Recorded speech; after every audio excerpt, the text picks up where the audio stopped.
In Tanzania, avocado are grown in middle and highland area with cool temperatures.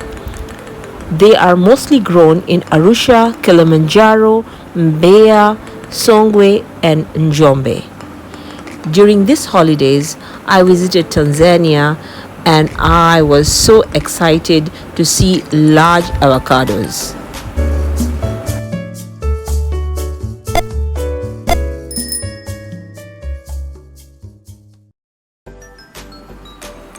You may have seen a lot of recipes made out of avocado.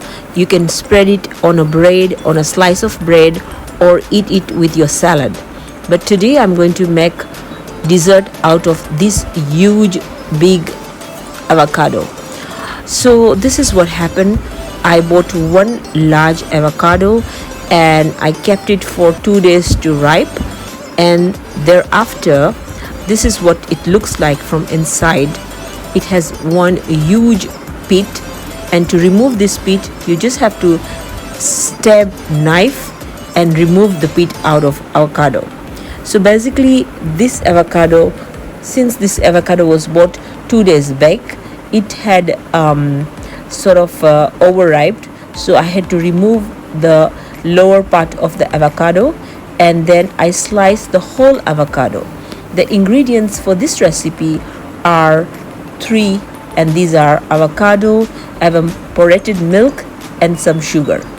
So I blended all these items together, but I chose brown sugar and I took about 2 tablespoons of brown sugar, and once I added into the blender, this is the concoction, the soft creamy concoction of avocado, milk and sugar.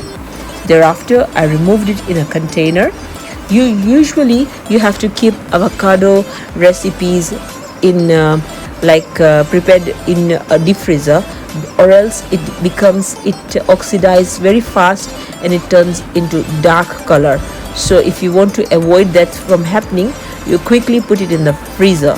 So basically this is what I did. I put it in a container and I kept it for almost 30 minutes so that I can serve cool and not frozen. I personally love cool avocado and not frozen, but if you want to keep the remaining, it's advisable to keep in a deep freezer so that it will stay at least for 3-4 days.